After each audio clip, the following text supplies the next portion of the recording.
Hello बच्चों, welcome back to my channel Akki Guru class में आप सभी प्यारे बच्चों का स्वागत है। बच्चों जैसे कि आपने थंबनेल में देख ही लिया होगा कि 10th मैट्रिक परीक्षा 2023 है। बच्चों विज्ञान के साइंस के 100% ऐसे क्वेश्चन में लेके आया हूँ जो आपको सीधा एग्जाम में देखने को मिलेंगे। बच्चों 30 सब्जेक्टिव क्वेश्चन है। मैं आपको गारंटी देता हूँ बच्चों कि जो ये 30 क्वेश्चन बिल्कुल ऐसे क्वेश्चन का पैटर्न है बच्चों, जो बिल्कुल आने वाले एग्जाम के संभावनाएं हैं कि ऐसे प्रश्न देखने को मिल सकते हैं। कारण बच्चों, कारण यह है कि ऐसे प्रश्न लगातार बिहार बोर्ड या मैट्रिक परीक्षा में क्वेश्चन दोहराया जा रहा है। बच्चों इसमें आपको लघु और प्लस दीर्घ उत्तरीय प्रश्न मिलेगा। ठीक है बच्चों, तो बच्चों बस आपसे एक रिक्वेस्ट करूंगा कि आप चैनल में नए हैं तो चैनल को सब्सक्राइब कर बेल आइकन घंटे प्रेस कर ले और वीडियो को अंतिम समय तक जरूर देखें। बच्चों मोस्ट इंपॉर्टेंट सब्जेक्टिव क्वेश्चन है बच्चों, 30 क्वेश्चन का कलेक्शन है बच्चों। इसमें से आपको अच्छे खासे क्वेश्चन सीधा डायरेक्ट एग्जाम में देखने को बन सकते हैं। तो बस वीडियो के अंत तक बने रहें, उसके बाद लाइक करें या ना करें वो डिसाइड आप वीडियो के अंतिम समय में करिएगा। ठीक है बच्चों, चलिए आज का समय बर्बाद नहीं करते, क्वेश्चन के फर्स्ट पार्ट पे चलते हैं। आज का पहला प्रश्न क्या है? जब वीडियो पसंद आएगा तब खुद ही लाइक कर दीजिएगा बच्चों। ठीक है, देखिए पहला प्रश्न है आज का कि उत्तल लेंस को अपसारी लेंस क्यों कहा जाता है। प्रश्न फिर से रिपीट करेंगे बच्चों, उत्तल लेंस को अभिसारी लेंस क्यों कहा जाता है? तो बच्चों उत्तल लेंस के द्वारा आपतित समांतर किरणें अपवर्तन के फलस्वरूप एक बिंदु पर मिलती है। समझ रहे हैं बच्चों? उत्तल लेंस के द्वारा जब आती हुई समांतर किरणें अपवर्तन जब होती है तो एक बिंदु पर मिलती है, यानी कि उत्तल लेंस प्रकाश के समांतर किरणों को अभिसारित करता है। अतः उत्तल लेंस को इसी गुण के कारण अभिसारी लेंस कहते हैं। ये था पहला कंसर्न। और बच्चों हाँ, आप एक बात ध्यान रखिएगा कि कॉपी और कलम लेके बैठे, जो भी क्वेश्चन इंपॉर्टेंट लगे उसको आप लिख ले या फिर स्क्रीनशॉट ले ले बच्चों। और इससे ये होगा कि आप बाद में उस क्वेश्चन का रिवीजन कर सकते हैं। 30 प्रश्न बच्चों मोस्ट इंपॉर्टेंट प्रश्न है। ठीक है, दूसरा प्रश्न देखिएगा, हम वाहनों में उत्तल दर्पण का पीछे का दृश्य देखने यानी दर्पण के रूप में क्यों करते हैं? पीछे का दृश्य देखने के लिए क्यों करते हैं? क्योंकि ऐसा इसलिए करते हैं बच्चों क्योंकि उत्तल दर्पण को पश्च दर्पण के रूप में देखने के लिए करते हैं, क्योंकि वह सदैव सीधा प्रतिबिंब बनाता है और इनका दृष्टि क्षेत्र भी बहुत अधिक होता है क्योंकि ये बाहर की ओर वक्रित होता है। देखिए क्या होता है ना कि आप एम्बुलेंस में देखे होंगे कि एम्बुलेंस उल्टा लिखा रहता है। क्यों? क्योंकि ये उत्तल दर्पण में, ताकि गाड़ी के साइड मिरर में उत्तल दर्पण होता है, ये ताकि सीधा करके दिखाए। और उत्तल दर्पण की क्षमता होती है कि पीछे का बैकग्राउंड कितना भी बड़ा हो उसको छोटा करके एक मिरर में आसानी से दिखा सकता है। देख यही होता है उत्तल दर्पण का प्रयोग।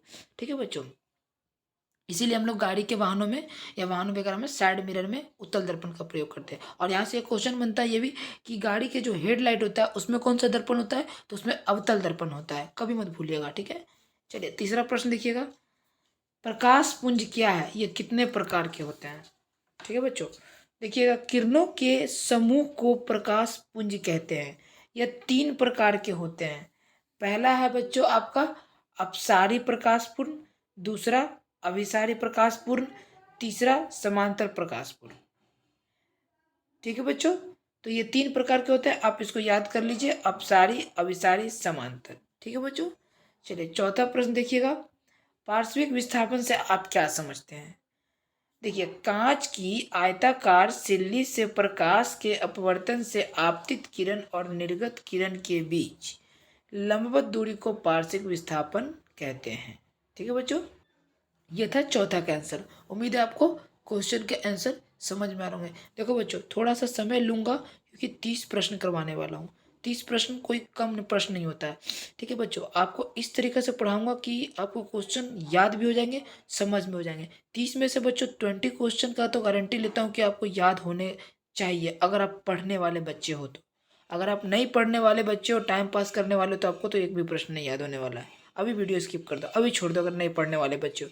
और पढ़ने वाले बच्चे हो, अपने माता पिता से प्रेम करते हो, अपने सपने को पूरा करना चाहते हो, अच्छे नंबर से पास होना चाहते हो, तो वीडियो के अंत समय तक बने रहें। और बनने के साथ साथ मन लगा के देखिए, सभी क्वेश्चन को दोहराइए, प्रश्न को समझिए कि हम क्या बोल रहे हैं, इसका उत्तर। उम्मीद है आपको हमारी बातें समझ में आएंगी। ठीक है, चलिए पांचवा प्रश्न देखिएगा, अवतल दर्पण के 2 उपयोग लिखे अथवा अवतल दर्पण के उपयोग लिखे। 2 उपयोग लिखे या फिर सिर्फ, देखिए पहले तो मैंने बता दिया कि अवतल दर्पण का प्रयोग गाड़ी के हेडलाइट में करते हैं, ठीक है। देखिए अवतल दर्पण के निम्नलिखित उपयोग है। पहला समझिएगा बच्चों, बड़े आकार के अवतल दर्पण का प्रयोग और सौर ऊर्जा, यहाँ पे गलत हो गया, सौर ऊर्जा के लिए किया जाता है। तो बड़े अवतल दर्पण का प्रयोग किसके लिए किया जाता है बच्चों? सौर ऊर्जा के लिए, ठीक है। दूसरा देखिएगा, इनका प्रयोग वाहनों के हेडलाइट, मैंने शुरू में बताया था ना आपको, हेडलाइट में किया जाता है, लैंपों में किया जाता है, सर्च लाइट में किया जाता है बच्चों, टॉर्च में आदि बनाने में किया जाता है, ठीक है बच्चों। तीसरा देखो बच्चों, सेविंग दर्पणों को बनाने में भी इनका प्रयोग किया जाता है। चौथा देखो, दांत चिकित्सक एवं विशेष रोगी के परीक्षण करने के लिए इनका प्रयोग करते हैं। मतलब जो दांत डेंटल वगैरह हॉस्पिटल में जाओगे ना बच्चों, तो वहाँ पर रोगी के आँख नाक कान की जांच करने के लिए जो उसके पास यंत्र होते हैं ना, उसमें जो लेंस लगा होता है वो अवतल दर्पण लगा होता है। उम्मीद है बच्चों आपको ये पांचवा प्रश्न समझ में आया होगा।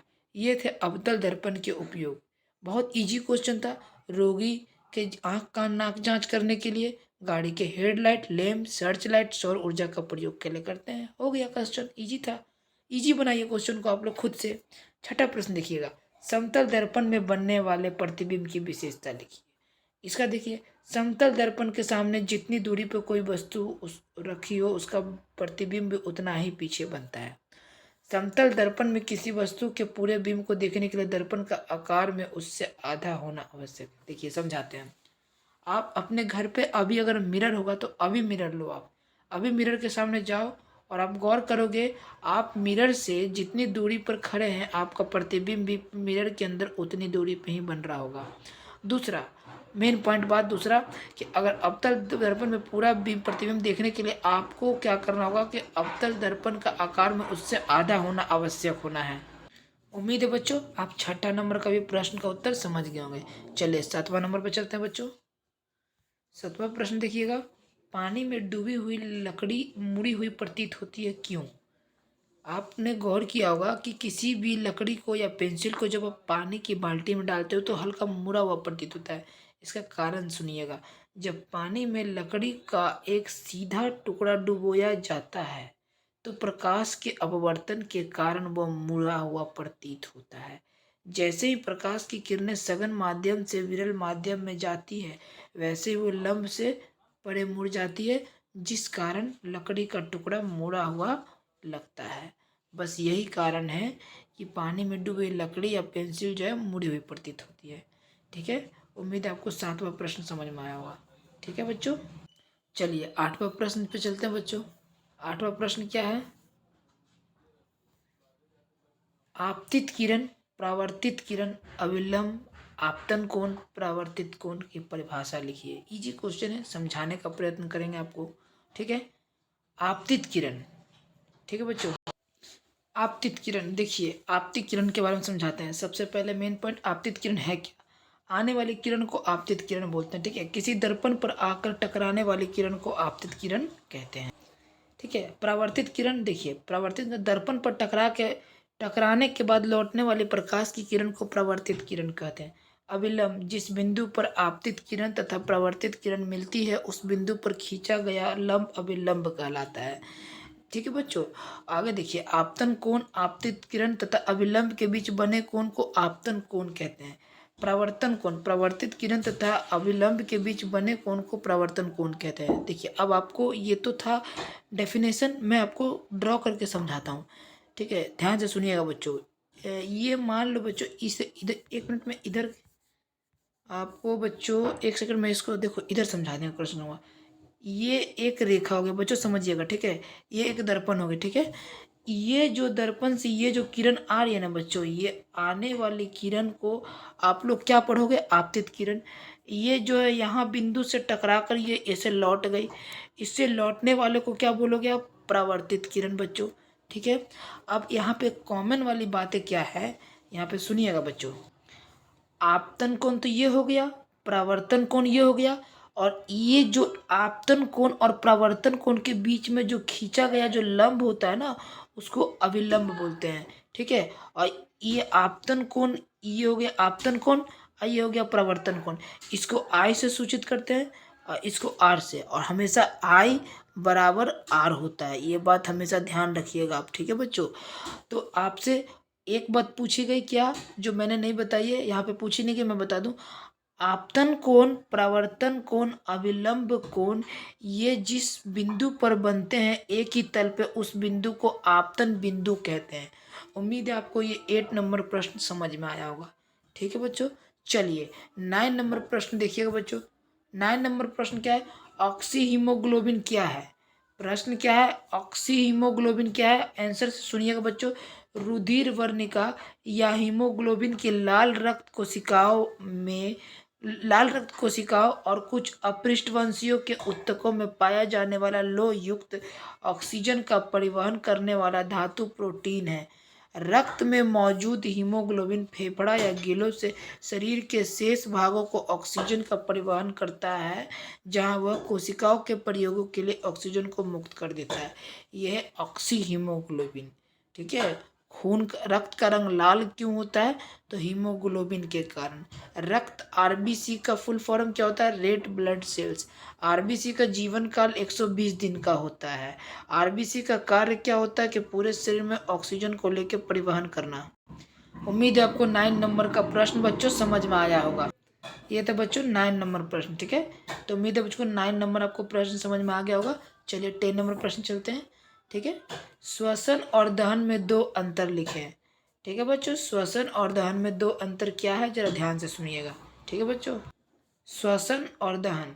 श्वसन समझिए, रिप्रेशन मतलब शरीर के बाहर से ऑक्सीजन को ग्रहण करना तथा कोशिका आवश्यकता के अनुसार खाद्य स्रोत के विघटन में इसका उपयोग श्वसन कहलाता है। समझ गए बच्चों, समझिए फिर से एक बार बोलते हैं। शरीर के बाहर से ऑक्सीजन को ग्रहण करना तथा कोशिकीय आवश्यकता के अनुसार खाद्य स्रोत के विघटन में इसका उपयोग श्वसन कहलाता है। ठीक है, दहन समझिएगा, जब कोई पदार्थ ऑक्सीजन में जलता है तो दहन कहा जाता है। इसमें ऊष्मा तथा प्रकाश की उत्पत्ति नहीं होती है। इसमें ऊष्मा तथा प्रकाश की उत्पत्ति होती है। ये तो बच्चों दहन बच्चों। चलिए 11 नंबर प्रश्न चलते हैं। 11 नंबर प्रश्न क्या है, फ्लोएम एवं जाइलम में अंतर बताएं। देखिए बच्चों, ये आंसर बताने से पहले मैं आपको कुछ बताना चाहूँगा। जब भी ऐसा प्रश्न आए तो आपको 2 शॉर्टकट मारना है। पहला शॉर्टकट, फ्लोएम मतलब समझना फल और जाइलम मतलब समझना जल। पौधे में फ्लोएम का कार्य क्या होता है, फल को यानी भोजन का स्थानांतरण करना, पूरे पार्ट में पहुंचाना। और जाइलम मतलब जल, यानी कि जाइलम का क्या कार्य होता है, जल को पूरे शरीर में परिवहन करना। ठीक है बच्चों, चलिए आगे देखिए। जाइलम और फ्लोएम में यहाँ अंतर दिया हुआ है, हम इसको समझाने का प्रयत्न करेंगे। देखिए, ये वाहिकाएं पत्तियों द्वारा बनाए गए भोजन पौधे को विभिन्न भागों तक पहुंचाता है। दूसरा, ये जीवित ऊतक होता है। तीसरा, इनमें चांदनी नलिकाएं, साथी कोशिकाएं और फ्लोएम मृदुतक फ्लोएम रेशे पाए जाते हैं। फ्लोएम देखिए, ये बंडल जल और खनिज लवणों के जड़ों से पौधे के सभी ऊपरी भागों तक पहुंचाते हैं। ये मृत ऊतक होते हैं, जीवित भी हो सकते हैं। इसमें वाहिकाएं, वाहिनिकाएं, जाइलम, मृदुतक तथा काष्ठ रेशे पाए जाते हैं। ये था बच्चों जाइलम और फ्लोएम में अंतर।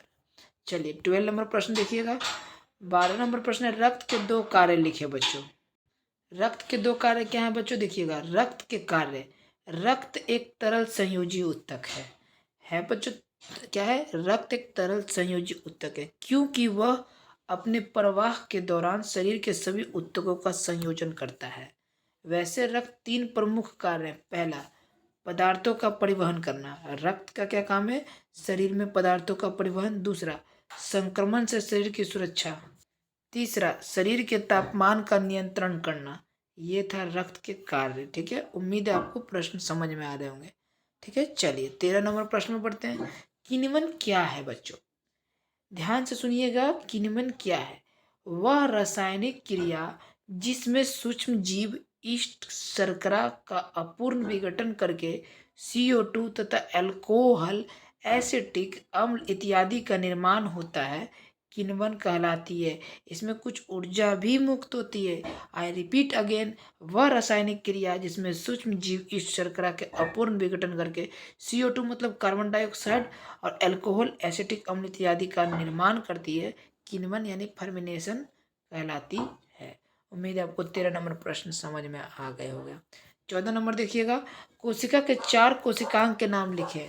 बच्चों, ये सभी क्वेश्चन बहुत ही इम्पोर्टेंट है, इतना ना कि आपके एग्जाम में कहीं से भी बन सकते हैं ऐसे प्रश्न। इसलिए सभी क्वेश्चन को बड़े ध्यान से पढ़िएगा। कोशिका के 4 कोशिकांग, पहला केंद्रक, दूसरा माइटोकॉन्ड्रिया, तीसरा गोल्गी उपकरण, चौथा तारक केंद्र। आत्महत्या की थैली किसको कहते हैं प्यारे बच्चों? तो लाइसोसोम को। ये एक अलग ऑब्जेक्टिव भी मैंने बता दिया आपको एक्स्ट्रा। ठीक है, 15 नंबर प्रश्न देखिएगा। 15 प्रश्न क्या है? परिसंचरण तंत्र से आप क्या समझते हैं? आंसर सुनिएगा बच्चों कि किसी जंतु के शरीर में विभिन्न पदार्थों के परिवहन के लिए उत्तरदायी जो अंग तंत्र होता है वो परिसंचरण तंत्र कहलाता है। किसी भी जंतु के शरीर में विभिन्न पदार्थों का परिवहन मतलब एक स्थान से दूसरे स्थान तक पहुंचाना अंग तंत्र का काम जो है वो परिसंचरण तंत्र कहलाता है। जैसे मनुष्य में रुधिर परिसंचरण तंत्र होता है। ठीक है बच्चों, उम्मीद है आपको 15 नंबर प्रश्न समझ में आ गया। चलिए बच्चों 16 नंबर की ओर बढ़ते हैं। पौधे में गैसों का आदान प्रदान कैसे होता है? बच्चों इजी क्वेश्चन है, समझने का प्रयत्न करिएगा, आपको याद हो जाएगा। आपको इसको रट्टा नहीं मारना है, समझ जाइएगा, आपको याद हो जाएगा। ठीक है बच्चों, चलिए देखिएगा बच्चों, आप सुनिएगा आंसर बच्चों। पौधे में गैसों का आदान प्रदान उनकी पत्तियों में उपस्थित रंध्र के द्वारा होता है।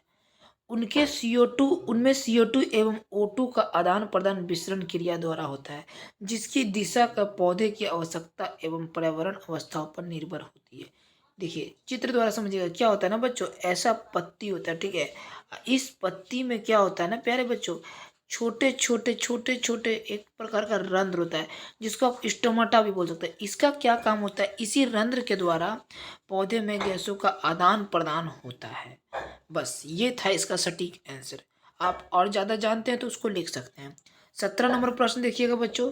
मनुष्य में अमावस्या में HCl मतलब हाइड्रोक्लोरिक अम्ल स्रावित होता है, वह कैसे कार्य करता है? सुनिएगा बच्चों। गैस्ट्रिक HCl अम्लीय माध्यम प्रदान करता है जो गैस्ट्रिक एंजाइम पेप्सिन को सक्रिय करता है।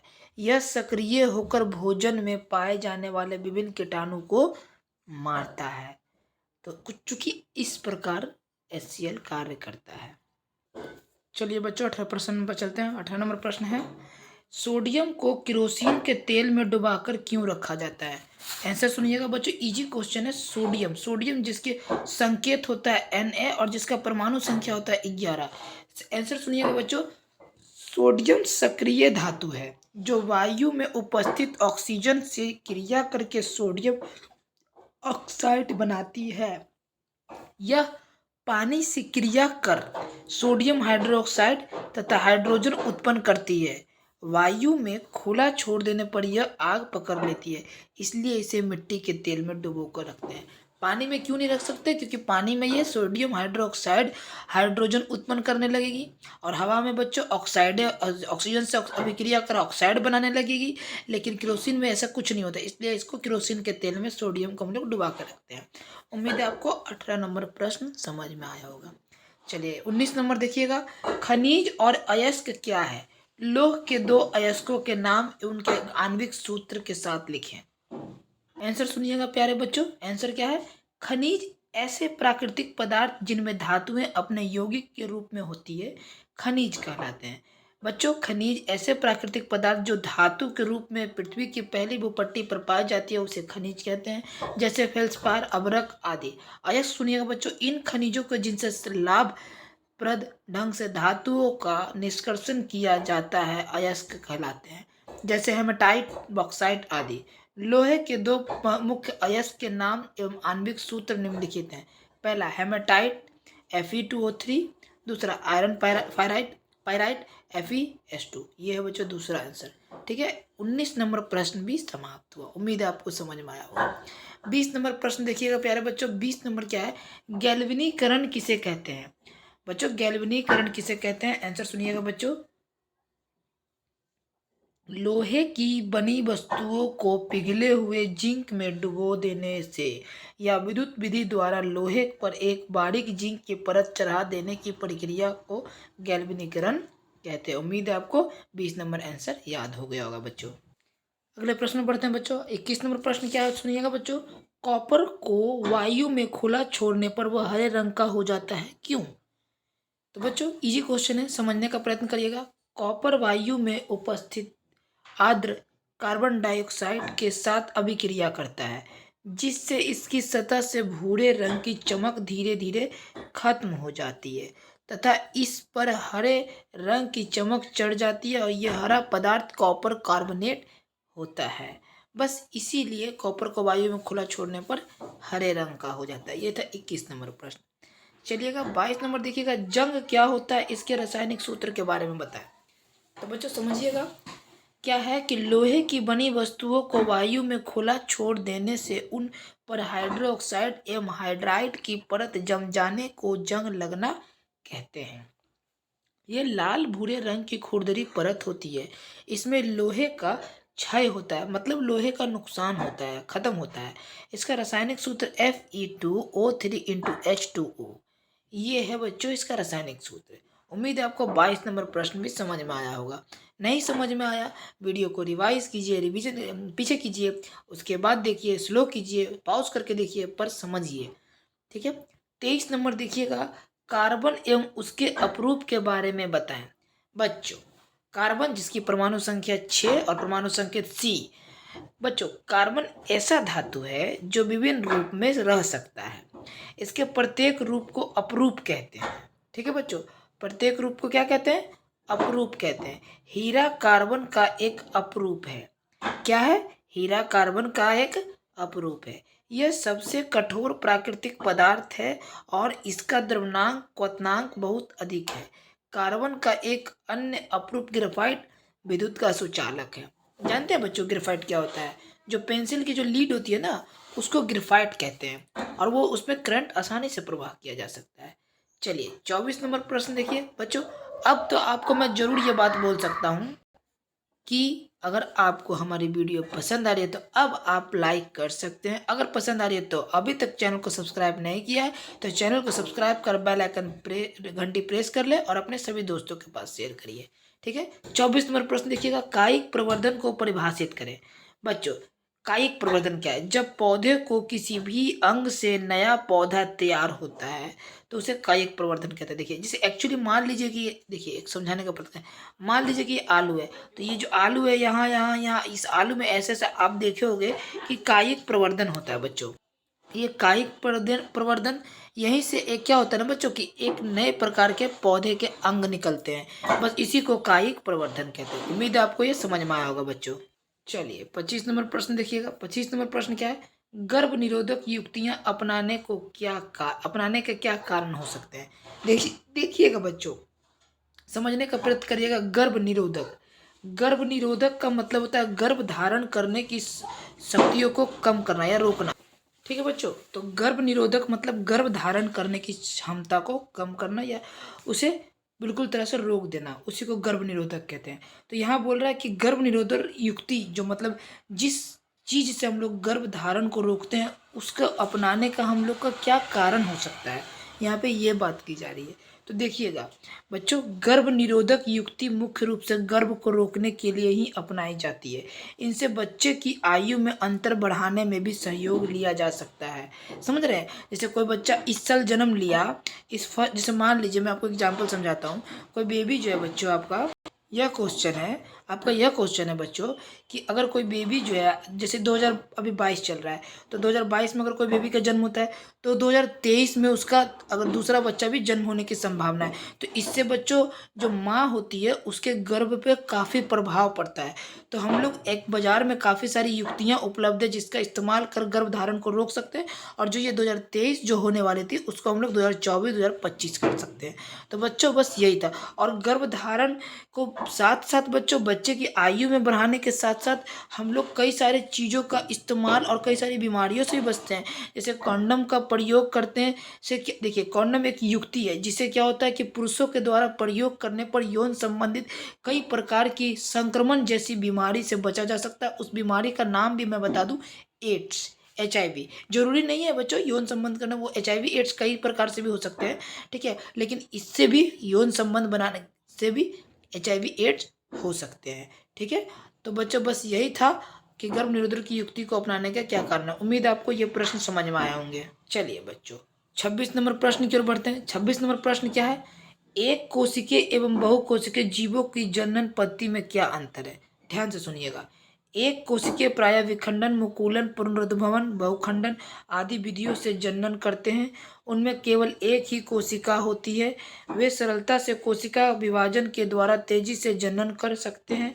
बहुकोशिकीय जीवों में जनन क्रिया जटिल होती है और वह मुख्य रूप से लैंगिक जनन क्रिया ही होती है। ये था 26 नंबर का आंसर बच्चों। चलिए 27 नंबर देखिएगा बच्चों।